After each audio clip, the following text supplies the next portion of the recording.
தேவனுடைய ராஜ்யம் ஒரு நல்ல வியாபாரிக்கு ஒப்பா இருக்கிறது. இவங்களுக்கு என்னன்னா பிசினஸ் மேன்னாலே தப்பான வார்த்தை அப்படிங்கிற மாதிரி ஆயிடுது. பிசினஸ் மேன்னா யார் தப்புன்னு? பிசினஸ்னா என்ன?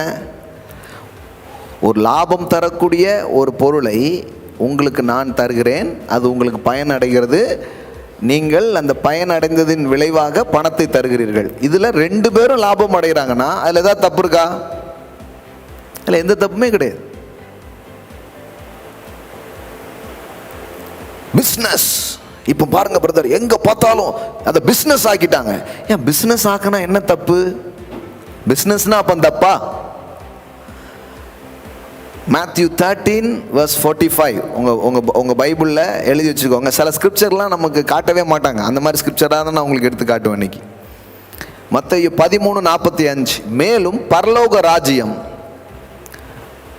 நல்ல முத்துக்களை தேடுகிற வியாபாரிக்கு ஒப்பாய் இருக்கிறது. The kingdom of heaven is like a merchant is search of fine pearls. ஒரு வியாபாரிக்கு ஒப்பா இருக்குது. என்னங்க பரலோக ராஜ்யத்தை எதனோட கம்பேர் பண்றாரு பாருங்க. முத்துக்களை தேடுகிற ஒரு வியாபாரிக்கு ஒப்பா இருக்கிறது. என்னங்க கிங்டம் ஆஃப் காட ஒரு பிசினஸ் மேனோட கம்பேர் பண்றீங்க? நான் பண்ணலைங்கோ, இயேசு தான் சொல்லியிருக்கிறாரு. யாராவது சில பேருக்கு பாருங்களேன், நீங்களாம் கர்த்தருடைய ஊழியத்தை செய்றீங்க, நாங்கள் பாருங்க உலக பிரகாரமாக அப்படி அதை பற்றி ஒன்றும் ஒரு நல்ல எண்ணமே இல்லை பாருங்களேன். ஏன்டா வேலைக்கு போகிறோமோ அப்படிங்கிற மாதிரியே இருக்காங்க நிறைய பேர். இது காரணம் என்னன்னா இவங்க சண்டே பிரசங்கம். வியாபாரம் செய்வது, பிஸ்னஸ் செய்வது தாழ்வான ஒரு காரியம் அல்ல. தேவனுடைய ராஜ்யம் ஒரு, அதுவும் பாருங்களேன்,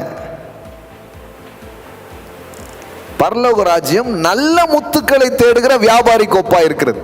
அவன் பாருங்க சும்மா சாதாரணமாலாம் இல்லை, விலையேற பெற்ற முத்துக்களை தேடும் ஒரு வியாபாரியை போல் அது இருக்கிறதாம். எத்தனை பேருக்குள்ள தேவனுடைய ராஜ்யம் இன்னைக்கு வந்திருக்குது? அப்பனா என்ன அர்த்தம்? நல்ல முத்து நீங்க தான். உங்களை கண்டுபிடிச்சாங்க, உங்களை கண்டுபிடிச்சிட்டார் தேவன். விலையேற பெற்ற முத்து நீங்க.